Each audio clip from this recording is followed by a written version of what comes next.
Woman inherits dad's old barn, then uncovers a note telling her to open cellar door. Her dad had meant everything to her. She would give just about anything to be with him again. When got the call telling her about her dad's sudden passing, she knew things would never be the same again. The funeral had barely finished when her siblings gave the news. They'd all decided she was no longer allowed to live in the family home. As the lawyer read over their dad's will, they erupted into laughter after finding out that her only inheritance was the old family barn. Little did they know, their dad had set a plan into motion. It might be hard to believe, but life hadn't always been so bleak for Jemma, the eldest of the Miller family. She'd once been a happy and motivated woman, always making new friends and pursuing adventures. But of course, this was when her dad was still alive. He was her everything. From mentor to best friend, and she always strived to make him proud. Her perfect life came crashing down in one fell swoop when she got the awful phone call. Like most of us, Jemma hated thinking about living a life without her dad. Unfortunately, as a grown-up, the thought had crossed her mind inadvertently. Whenever it did, she always made sure to distract herself right away. Sadly, the last time they'd been together, things had gone south and they ended up fighting for hours. Her dad disapproved of some of Jemma's lifestyle choices and the path she was going down. Jemma had recently become pregnant and decided to keep the child. Her dad insisted that she return to the family home in order for her and the child to be looked after. She strongly rejected the idea. She wanted to keep pursuing her career in the city. He tried to reason with her, reminding her that he only wanted the best for her. But Jemma didn't see it that way. Though this was his way of controlling her life. She wasn't home when her dad's stay-at-home nurse called her cell. The nurse and her had become good friends over the years, so when the nurse called, she assumed it was about the dinner they had planned for later in the week. However, as soon as Jemma picked up the phone, she could immediately tell something was wrong. This wasn't a social call. Through tears, the nurse told her that her dad had just gone into cardiac arrest and EMTs were trying to revive him. Jemma packed her stuff as quickly as she could and hailed the first taxi she saw. Guilt-ridden, Jemma prayed with all her might that her dad would make it. She hated the way they'd left things last time. She would never forgive herself if their last memory together was the huge fight they'd gotten into. As the taxi pulled into the family farm, she saw the flashing lights. Her stomach dropped when she realized it was over. Her best friend, mentor and lifelong fan. Gone.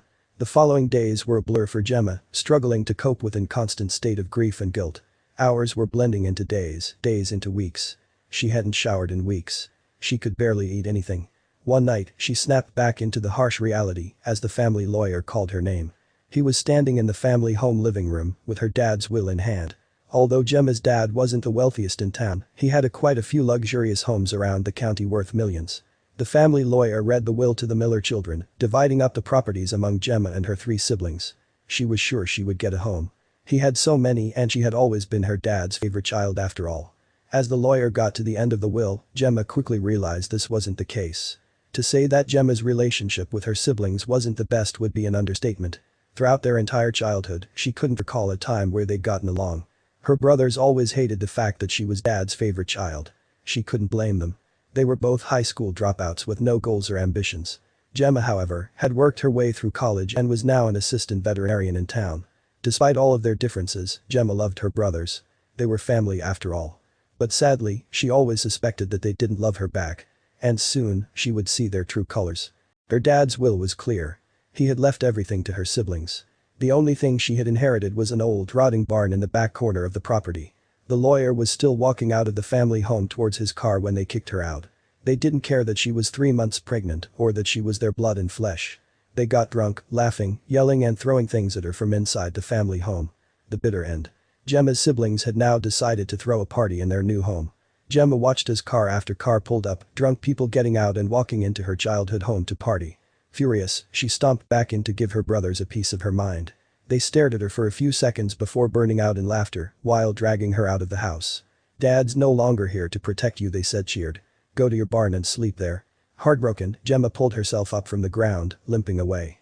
She still couldn't believe her dad would do this to her. Worse, during a day of mourning, her brothers were all too happy to abuse her. She always struggled to understand why they hated her so much. Her family home no longer felt like a safe place. Tears streaming down her face, she took her phone out and dialed for a cab. As she was waiting, she caught sight of her inheritance, the old barn. Jemma started running towards the old rotting barn. Her grief, frustration and anger finally bubbling over. In a fit of rage, she started kicking and punching the old doors. Why would her family treat her like this? Weren't they all part of the same family? She was furiously punching the walls when she heard a voice suddenly behind her. The man knew something. He was about to make her rethink everything she thought she knew about her dad. "I could take it off your hands, you know," the man said. Startled, Jemma swung around. She was faced with a rotten-toothed man smiling sinisterly. "The old man never really liked it," he continued. "He never liked you either," Jemma cut in, recognizing the man as one of her dad's neighbors. The man, a rugged farmer always covered in mud and dirt, had often butted heads with her father. What he would soon reveal would leave her with more questions than answers. "This old barn ain't nothin' but problems there," Jenny the neighbor said. Somehow, after all of these years, this old man still didn't know Gemma's name. "It's not for sale." "Alright," she said abruptly, hoping to cut the conversation short. "Please, just let me grieve in peace, Mr. Halsey," she pleaded. But as she spoke, she started to realize what he had just said. "What did you mean nothin' but problems?" Mr. Halsey laughed and offered to buy the barn, yet again. Without being asked, he even doubled his initial offer price. But that only made Jemma more suspicious of the old man. Gemma's dad had always been known as a straight shooter. No secrets, no lies. But Mr. Halsey's words had piqued her curiosity. "If you'll excuse me," she said. The man tried to pretend he hadn't heard her, but she glared at him until he walked away.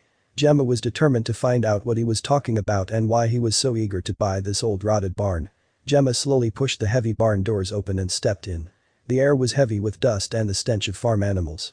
She coughed, squinting so her eyes could adjust to the dark environment. After a little while, she was able to get a look at everything in the barn. Rotten floorboards and walls, rusted railings, and a tractor Jemma had never seen running.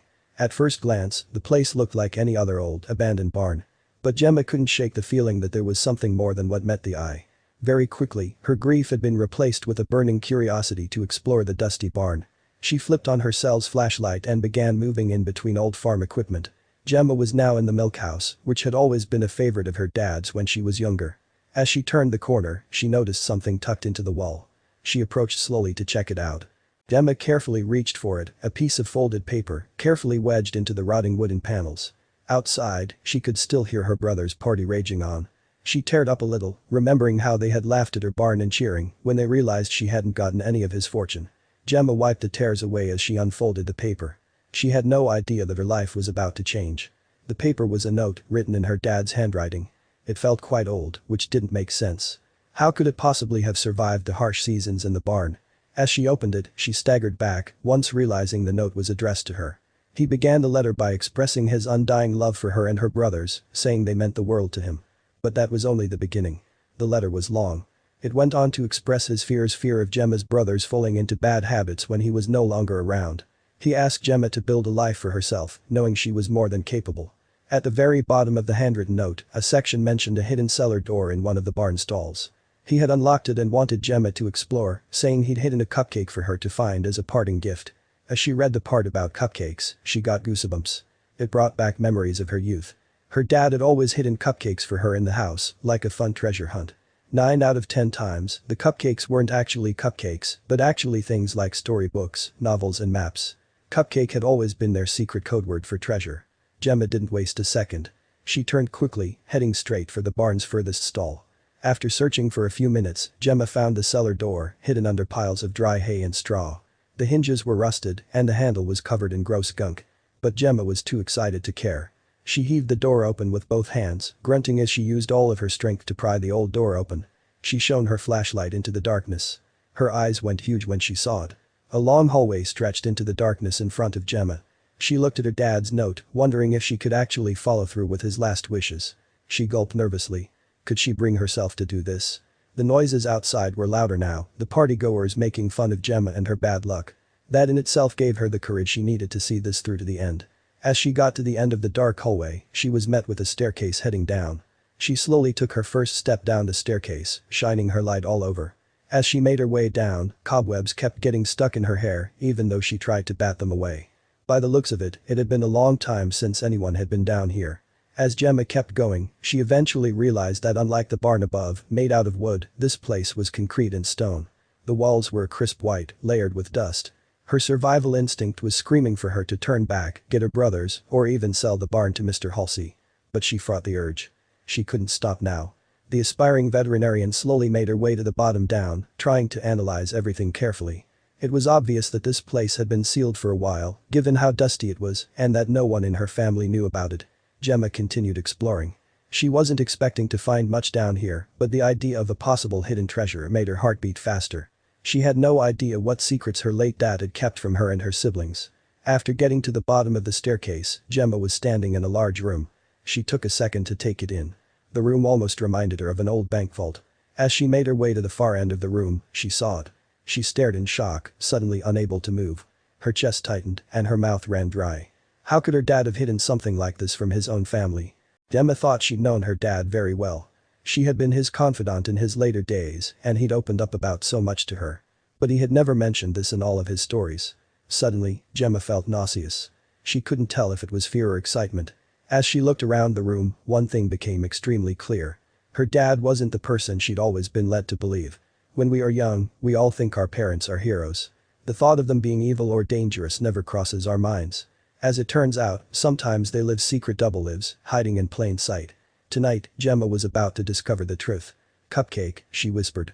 "Cupcakes. Lots and lots of cupcakes." In front of her, all over on the floor of the room were wrapped packages. They covered every inch of the room from one end to the other. Jemma carefully bent down, picking up the first one, which had notes stapled to it. The message was short, but gave her a clue. "My little cupcake," the note started. "What makes a whiskey exquisite is its age. Here are the best 1960 had to offer. Find Mr. Livingston." Confused, she flipped the note over. There was a phone number on the back of the note. "He will help." Jemma opened the package. She almost fell back in shock when she noticed the famous Macallan logo on a bottle of whiskey. She quickly opened another package. This one had a Glenfiddich bottle. A single vintage bottle of whiskey like this could easily go for thousands of dollars. There were hundreds of similar packages all over the room. Still in shock, Jemma slid to the floor, her head falling in her hands. "What's happening, Dad?"